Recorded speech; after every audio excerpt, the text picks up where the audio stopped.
Mr. Brown, when we met in Aberdeen, I talked about your speech and the fighters and dreamers that changed the world.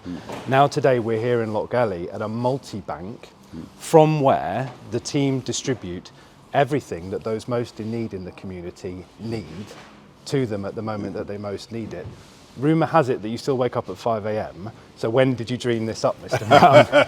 This it's almost 3 years exactly since we went to Amazon and said, give us your surplus goods. You have a warehouse along the road, you've got surplus goods, give us what you've got. And so in these 3 years, not just from here, but from Wigan, Swansea, London, and now from the Northeast, and soon the Midlands, we've delivered 5 million goods. So 5 million goods, and that can either be a duvet, or trainers, or nappies, or toothpaste, or soap, or shampoo, or home furnishings. And we've managed to help 500,000 children.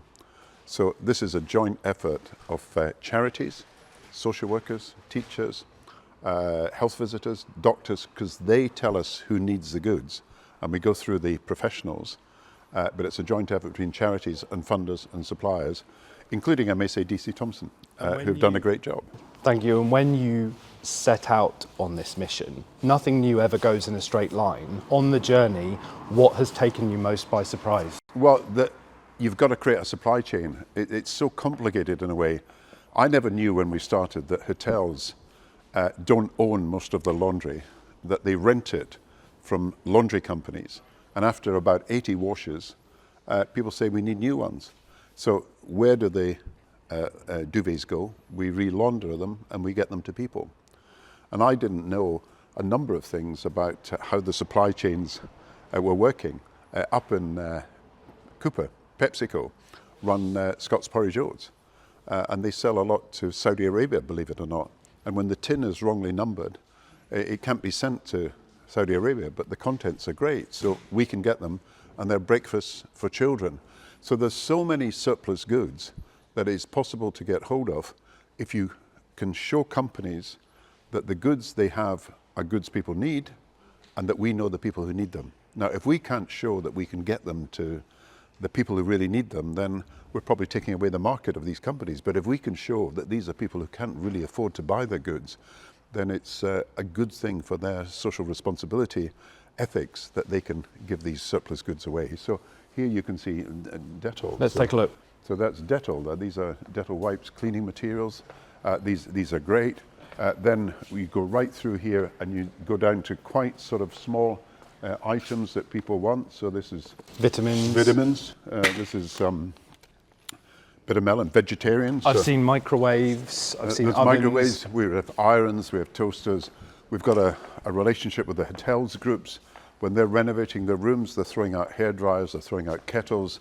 We can get them. But most of the stuff here is absolutely new. And for whatever reason, it's surplus to requirements of companies.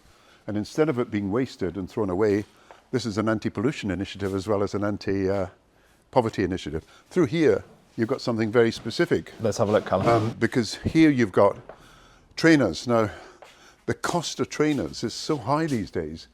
And so if a family can't afford them, then sometimes they don't have proper shoes. Sometimes they're relying on second-hand ones that don't fit. Sometimes kids, can't go to football training because they don't have football boots.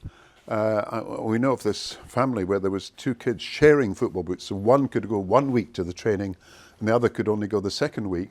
And then they both couldn't use the football boots because size was too small for them.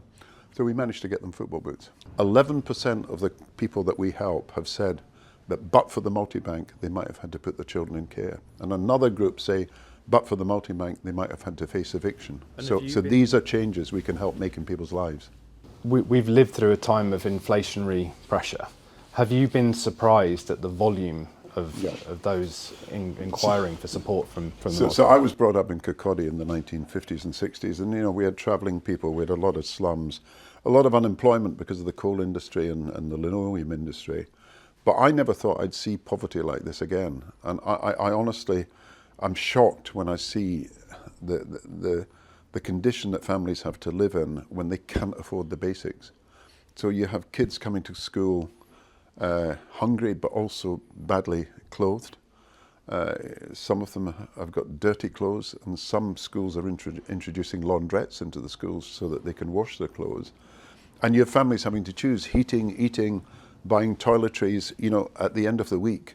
If we can help a family get through so that they can buy the food, but we can give them some of the things like toilet rolls, nappies, and so on, so soap, shampoo, then it'll make a difference. So we are on the lookout for supplies, and there's lots of companies that have supplies. We would like to get them involved because we can show them directly that there is a benefit to an individual family that they would want to support if we could get the goods to them. So companies have got the goods people need. We know the people who need them. And if we can link the two together, it makes a real difference. Unmet needs, unused or surplus resources that can be put to use. That's the idea. Absolutely. And speaking to the staff here, whilst I was waiting for Mr. Brown to arrive earlier, we talked about the need that this centre has for a partner to supply shampoo, because children in our communities are unable to make friends and maintain their social groups because they cannot wash. We've got an arrangement to get soap. We've got an arrangement where we're now getting toilet rolls. We're finding a way to get toothpaste, we hope. We're short of shampoo. We're short of cleaning materials, washing powder and so on and so forth, because we want to help people, to enable them to help themselves. And if we can get the washing powder, get washing machines, get the laundrettes and so on and so forth, we can help. There will be people watching this video that can do exactly that. So let's get on with it.